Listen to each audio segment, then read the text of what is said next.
আমরা এসছি আজ কেদারনাথ বদ্রীনাথের অন্তর্গত শ্রী প্রাচীন মন্দির শ্রী আদি বদ্রীধাম সেই বদ্রীনারায়ণে। এখানে আমরা একটু সংক্ষেপে বদ্রীনারায়ণের কথা শ্রবণ করে আমরা আবার রওনা দেব কেদারনাথ। এই বদ্রীনাথ কী করে নামকরণ হলো? এই বদ্রীনারায়ণ মূলত নরনারায়ণ। আর এই নরকে আর নারায়ণকে, নর মতলব অর্জুন আর নারায়ণ হল ভগবান শ্রীকৃষ্ণ, দুজনেই নরনারায়ণ। একটি ওষুধ ছিল যার নাম সহস্রবাহু অর্জুন। সে ব্রহ্মার তপস্যা করে তিনি ব্রহ্মার বরদান পেয়েছিলেন। ব্রহ্মার কাছে তিনি বরদান চেয়েছিলেন যে আমি অমর হব। তো ব্রহ্মা বলছে আমি নিজে অমর নয়, আমি তোমাকে অমর বর দিতে পারবো না, তুমি অনুমতি চেয়ে না। তখন উনি বললেন যে তাহলে একটা কাজ করুন, আমি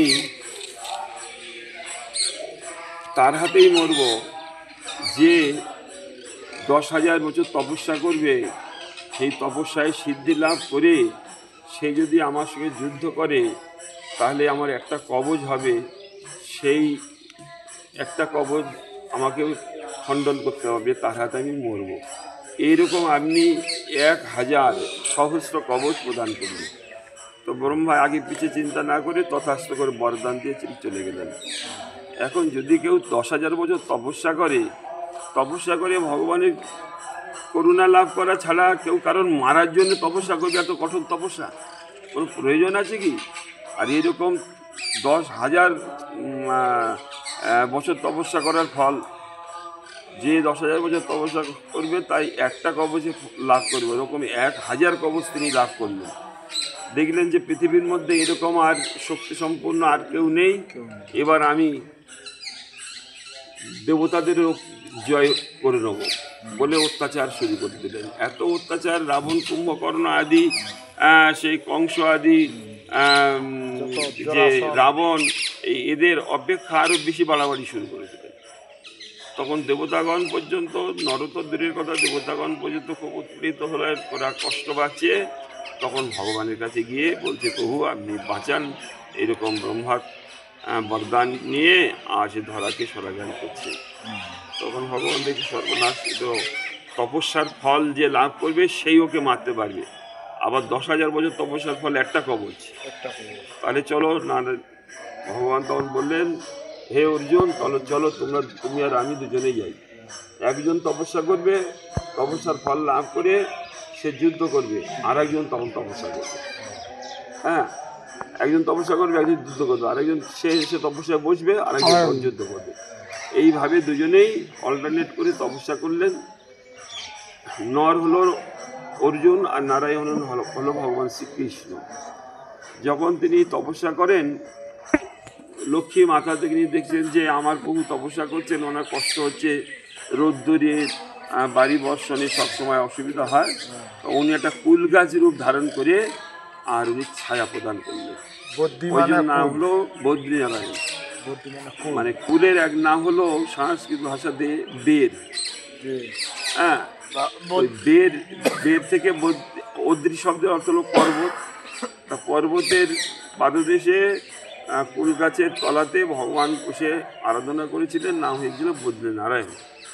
এখন হলো এরকম একটা করে কবচ যখন খণ্ডন করছে, তখন আরেকজন যুদ্ধ করছে, আরেকজন খণ্ডন করছে, আরেকজন যুদ্ধ করছে, এই করতে করতে 1,000 কবচ সব শেষ, একটা মাত্র ছিল।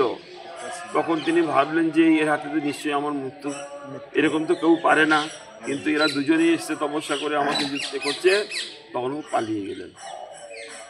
ও যখন পালিয়ে যাচ্ছে তখন ছুটছে এখানে ভগবান শ্রীকৃষ্ণ। তখন গিয়ে সূর্যলোকে গিয়ে সূর্যের শরণাপন্ন হলো। সূর্য তখন বলছে, প্রভু আমার শরণাপন্ন হয়েছে, যে শরণাগত ব্যক্তিকে আশ্রয় দিতে হয়, আপনি ক্ষমা করবেন। তখন চলে আসলেন, তাহলে থেকে গেলে একটা কবচ। পরবর্তীকালে মাতা কুন্তী যে বরদান পেয়েছিল, যে দেবতাদের আহ্বান করবেন সেই দেবতাদের বরদানে তার একটা সন্তান হবে। তখন এই সূর্যকে তিনি আহ্বান করাতে তখন এই কর্ণকে তিনি দান করেছিলেন। সেই সহস্রবাহু অর্জুন যে অসুর, সেই পরবর্তীকালে কর্ণ হয়ে জন্মগ্রহণ করলেন কবচ কুণ্ডল নিয়ে। এটি হলো এখানে মানে সংক্ষেপ ইতিহাস। এছাড়া আরও বহুত কিছু আছে, যেটি সে তপস্যা করছিলেন বলে দেবরাজ ইন্দ্র ভাবছেন যে আমার ইন্দ্রপদ চলে যেতে পারে, তপস্যা এত কঠিন করছে। তখন তিনি অপ্সরাকে পাঠিয়ে দিয়েছিলেন তার তপস্যা ভঙ্গ করার জন্য। তখন সে এসে নিত্য তাল ভঙ্গ ইত্যাদি নানান রকম করলেন, কিছু পারলেন না। তখন তার চরণে পুষ্পতে প্রণাম করছেন, সেই একটা পুষ্প নিয়ে ভগবানের জানুর থেকে চিরে দিলেন। দিলে এখান থেকে শত শত হাজার হাজার অপ্সরা বেরিয়ে আসলেন, আর অতীব সুন্দরী। যে অপ্সরা স্বর্গের থেকে এসছে তাদের চেয়ে কোটি গুণে এদের দেখতে ভালো। তুমি ভাবছো যে তোমার রূপেতে আমি মোহিত হয়ে যাব, আমাকে কম আছে? তখন তিনি পড়ে নৃত্য করতে করতে তিনি মূর্ছিত হয়ে গেলেন। তখন উনি বলছেন, ঠিক আছে, আমি একটা অপ্সরা পাঠাচ্ছি দেবরাজ ইন্দ্রের জন্য। তো তোমাকে পাঠিয়েছে যেমন দদাতি প্রতিগৃহ্ণাতি, তো পাঠালে দুটোই কাজ হবে।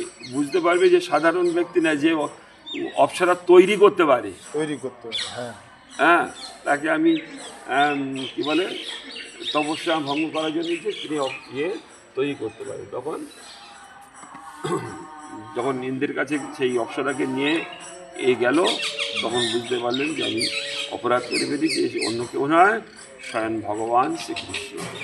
শ্রীকৃষ্ণই এসে গেলে নরনারায়ণ রূপে তিনি এখানে দর্শন দিচ্ছেন।